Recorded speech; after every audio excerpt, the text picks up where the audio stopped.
미국 뉴스앤월드 리포트에서 2018년부터 24년까지 7년 연속 세계 최고의 식단으로 인정받는 심혈관 질환의 예방과 장수에 가장 도움이 되는 그런 식단으로 알려져 있습니다.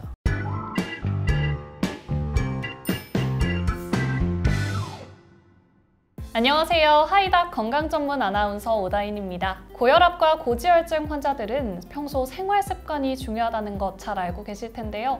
혹시 대시 다이어트와 지중해 식단에 대해서 들어보셨나요? 고혈압과 고지혈증을 위한 대시 다이어트와 지중해 식단, 오늘 김용훈 원장님과 함께 자세히 알아봅니다. 원장님 안녕하세요. 네, 안녕하세요. 네, 시청자분들께 간단한 소개 부탁드립니다. 네, 모두 반갑습니다. 저는 김용훈 원장입니다. 진료실에서 못다한 대시 다이어트와 지중해 식단에 대해서 얘기하는 시간을 가지게 되어서 매우 반갑습니다. 많은 도움이 되셨으면 좋겠습니다. 먼저 대시 다이어트에 대해서 알아볼게요. 원장님, 대시 다이어트가 뭔가요? Dietary Approach to Stop Hypertension으로 심혈관 질환 중 특히 고혈압을 예방하고 싶은 사람 또는 고혈압이 있거나 고혈압으로 인한 심혈관 질환이 있는 사람의 질환을 예방하고 낮추기 위해서 고안된 식사 방법입니다. 이 식사는 흔히 알려진 대로 채소, 과일, 통곡물, 저지방 유제품 등을 많이 먹고 소금과 가공식품을 줄이는 식이요법이 되겠습니다. 나트륨 섭취를 줄이고 칼륨, 마그네슘, 칼슘 등의 미네랄을 풍부하게 섭취하도록 설계되어 있습니다. 대시 다이어트는 임상의학적으로 입증된 식사 방법입니다. 1997년 미국 국립보건원에서 진행된 연구에서 대시 다이어트를 8주간 실천한 그룹은 수축기 혈압이 11mmmercury 그리고 이완기 혈압이 5mmmercury 감소하는 것을 확인하였습니다. 특히 여기에 나트륨 섭취를 일평균 1.5g까지 줄인다면 그 효과가 더욱 커지는 것으로 알려져 있고요. 특히 이제 고혈압이 있는 환자 중에 고지혈증이 동반된 경우가 많은데요. 이 고지혈증에도 간접적인 도움을 주고 있습니다. 흔히 말하는 LDL, 나쁜 콜레스테롤을 약 11% 정도 감소시키는 것으로 연구되어 있습니다. 대시 다이어트의 핵심을 나트륨 섭취 줄이는 것으로 강조해 주셨는데요. 어떤 연관이 있길래 강조를 하시는 걸까요? 한국인이 2022년 기준으로 봤을 때 약 83세 정도의 최장수 국가이고 2050년이 됐을 때 약 90세 정도의 평균 수명을 예측하고 있지만 여전히 한국 사람은 이제 짜게 먹는 것으로 알려져 있습니다. 2022년 국민건강영양조사를 따르면은 한국인의 일일 평균 나트륨 섭취량이 약 3.2g입니다. 이는 이제 세계보건기구에서 추천하는 권장량 2.0g에 비해서 약 1.6배 높은 것으로 되어 있습니다. 특히 30대에서 49세의 남성 한국인 평균의 나트륨 섭취량이 약 4g에서 5g 정도 엄청 되거든요. 많은 거네요. 네네. 그래서 이 연령대 남성에게 저염식을 중심으로 한 식생활 개선이 매우 중요해 보입니다.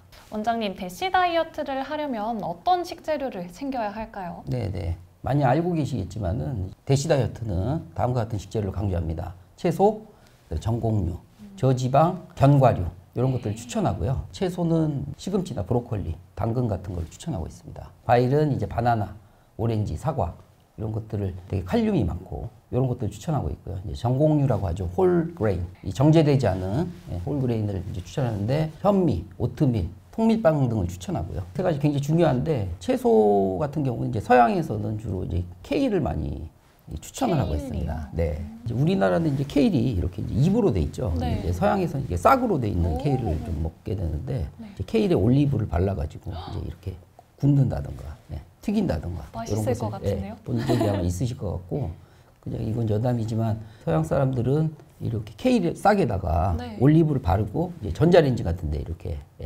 가열해서 건조시켜서 먹는 그런 것을 많이 볼 수 있습니다. 실제 가서 한번 해보시면은 케일 안에 광물질이 많기 때문에 그 전자레인지에서 이렇게 불꽃이 좀 나오는 한 번씩 볼 수 있을 정도로 이렇게 광물질이 많은 것으로 이렇게 돼 있긴 합니다. 서양에서 식재료를 좀 말씀해 주셨는데 그럼 한국에서 어떻게 식재료를 만들어 올 수 있을까요? 네네. 한국의 대시 다이어트에서는 이제 서양과 다르게 우리는 밥 위주의 식사를 해야 되기 때문에 이 잡곡밥을 추천하고 있습니다. 특히 이제 잡곡밥에 현미를 사용한다던가 이제 단백질이 이제 들어있는 이제 검은콩, 콩류를 같이 혼합한다던가 이제 귀리 같은 걸 같이 사용하고 이제 서양에서는 이제 퀴노아를 많이 이제 먹는 것으로 알고 있습니다. 이제 반찬 같은 경우도 이제 샐러드보다는 이제 반찬, 나물류를 해야 되는데 뭐 시금치나 고사리, 도라지 등을 이제 저염식으로 해서 저염간을 해서 사용하는 것이 좋겠습니다. 아까 앞에도 말씀드렸지만은 반드시 이제 탄수화물을 드실 때 이제 콩류를 많이 섭취하는 게 이제 중요하겠죠. 네. 그래서 서양에서는 이제 많이 먹지 않지만 저희는 이제 두부라는 좋은 식재료가 있기 때문에 이제 두부를 식단에 많이 올리시는 게 추천됩니다. 그리고 아쉬운 거는 이제 국물 요리가 좀 많은데요. 네, 되도록 이제 저염된 이제 된장국이나 미역국 정도를 추천할 수 있고 이제 간식으로 네. 견과류나 바나나 등을 이용할 수 있겠습니다. 국물에 아무래도 나트륨이 많아서 문제가 되는 건가요? 네, 그렇습니다. 저나트륨 식사를 하는 것이 결국은 대시 다이어트의 핵심이 되겠습니다. 그래서 저나트륨 식사를 하기 위해서 국물 섭취를 좀 줄여야 되겠죠. 그래서 하루에 식단을 국물 요리는 한 번 정도만 하는 게 좋겠고 음식 간을 할 때 나트륨을 좀 줄이고 생강이나 식초, 레몬, 마늘, 고춧가루 등을 사용해서 풍미를 더하시는 게 좋겠습니다. 네, 지중해 식단에 대해서 이제 알아볼게요. 지중해 식단은 무엇이고 저희 몸에 어떻게 작용을 할까요? 매체에서 많이 들어보셨을 것 같아요. 지중해 식단. 지중해 스타일로 먹어라. 이런 얘기를 많이 하고요. 이 지중해 식단은 미국의 댄 뷰턴이라는 사람이 전 세계적으로 블루존이라는 거를 이제 명명을 하는데 많이 좀 들어보셨을까요? 블루존. 장수를 하는 어떤 특정 지역을 얘기하는 겁니다. 그래서 이런 블루존으로 이제 대표적으로 알려진 데가 이탈리아 샤르데나, 일본의 오키나와, 그리고 코스타리카의 니코야 반도, 그리고 이제 캘리포니아의 로마린다, 이제 마지막으로 이제 그리스의 이카리아라는 곳이 있습니다. 네, 그래서 이 이카리아에 가면 90세 이상의 장수 노인들을 만나는 게 그리 어렵지 않다고 합니다. 이 지중해 식단은 미국 뉴스앤월드 리포트에서 2018년부터 24년까지 7년 연속 세계 최고의 식단으로 인정받는 가장 이제 규정이 잡혀 있고 심혈관 질환의 예방과 장수에 가장 도움이 되는 그런 식단으로 알려져 있습니다. 지중해 식단에 필요한 재료로는 어떤 게 있을까요? 말 그대로 지중해에서 나는 그런 식재료들이겠죠. 지중해를 우리가 생각해 보면 이제 올리브, 해산물 이런 것들이 이제 주를 이룰 수가 있습니다. 그래서 주요 식재료로는 이제 올리브가 많이 강조되죠. 이제 올리브 오일, 이제 연어, 정어리 같은 이제 등푸른 생선, 그리고 이제 아몬드, 호두 같은 견과류가 있습니다. 네, 원장님, 한국형 지중해 식단은 어떻게 준비해야 할까요? 네, 한국은 이제 쌀을 주식으로 하는 국가이기 때문에 밥을 먹어야 됩니다. 그래서 이제 현미나 잡곡밥을 기반으로 해서 주식을 준비하시고 반찬에는 멸치볶음, 김, 나물 등을 곁들이면 되겠습니다. 네, 고기 대신에 이제 고등어 구이라든가 정어리 조림 그런 것들을 이용하시면 되겠고 이 올리브 오일에 좀 다소 거부감이 있으시다면 나물을 하실 때 이제 참기름보다는 들기름 같은 거를 좀 사용하신다든가 이런 것을 이용해서 좋은 기름을 섭취하는 걸로 그렇게 하시면 되겠습니다. 간식으로는 이제 아까 말씀드린 대로 견과류 한 줌을 추천드립니다.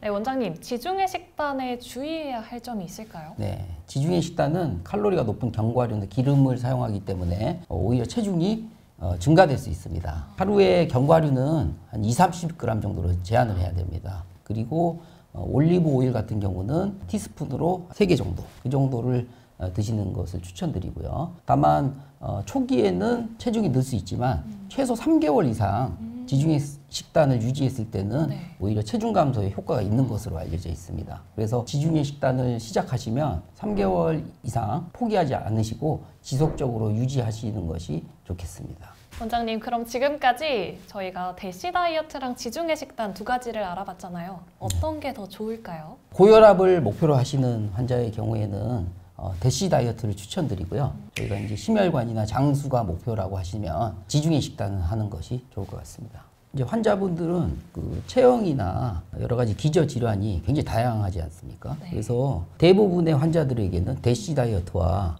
지중해 식단은 추천드릴 수 있습니다. 그러나 진료실에서 실제로 진료를 보고 개별화된 맞춤 처방을 받으셔야 합니다. 네, 본인의 어떤 특정 목표로 인해서 전에 유행했던 애킨스 다이어트, 정말 고기만 먹는 애킨스 다이어트를 한다던가 또 이제 요즘에 또 유행한 저탄고지, 저속노화 식단 모든 것들이 있는데 이것은 이제 본인의 기본적인 체형이나 신체 이 구성 성분을 분석한 후에 적절한 처방을 받으시는 것을 추천드립니다. 이 진료나 이제 건강검진을 받으실 때 이런 그 이제 신체 체형 분석 이런 것들을 이용을 해서 본인의 골격근, 체지방량 그리고 내장 지방 분포 등을 다 살펴본 후에 적절한 식이요법을 하시는 것을 추천드립니다. 이거에 따라서 식이요법을 추천해 주시는 그렇습니다. 건가요? 네. 식단도 추천해 주시나요? 식단도 추천을 드리고요. 최근에 이제 고혈하고 당뇨병 등의 만성 질환을 가지고 계신 분은 국민건강보험공단의 만성질환 관리 사업을 네. 통해서 의사 또는 간호사 그리고 영양사에게 적절한 식사나 식사 처방을 또는 식이 상담을 받을 수 있습니다. 그걸 잘 이용하시면 될 것 같고요. 일반인의 경우에는 건강검진 시에 반드시 이런 체지방 분석 또는 본인의 신체 체성분 분석을 통해서 적절한 식이요법을 하시면 되겠습니다. 원장님, 요즘 저속노화 식단과 마인드 식단이 유튜브에서 유행을 하는 것 같아요. 오늘 배운 대시 다이어트와 지중해 식단과 어떤 공통점이 있을까요? 지중해 식단과 대시 다이어트 그리고 요즘 유행하는 저속노화 식단은 모두 근원적으로는 지중해 식단을 기반으로 하고 있습니다. 그래서 지중해 식단을 충분히 실천하시면 저속노화도 막을 수 있다는 많은 보고가 있고요. 또한 정신건강을 강조하는 마인드 식단도 지중해 식단을 충분히 하시면 인지기능 장애를 막을 수 있는 걸로 되어 있고요. 여기에 더해서 블루베리나 강황 같은 항산화 식품을 충분히 섭취해 줌으로써 저속노화와 뇌 인지장애 개선을 기대할 수 있겠습니다. 그리고 이런 식단들의 이제 여러 가지 공통점을 살펴보면 첫 번째로 채소와 과일로 항산화제를 충분히 섭취하는 거, 두 번째로 통곡물로 혈당과 콜레스테롤을 안정화시키는 거, 그리고 붉은 육류를 최소화하여 단백질을 생선과 콩류로 섭취하는, 그리고 마지막으로는 이제 포화지방과 가공식품, 그리고 정제 탄수화물, 단순 당류 섭취를 줄이는 것이 공통점이 되겠습니다.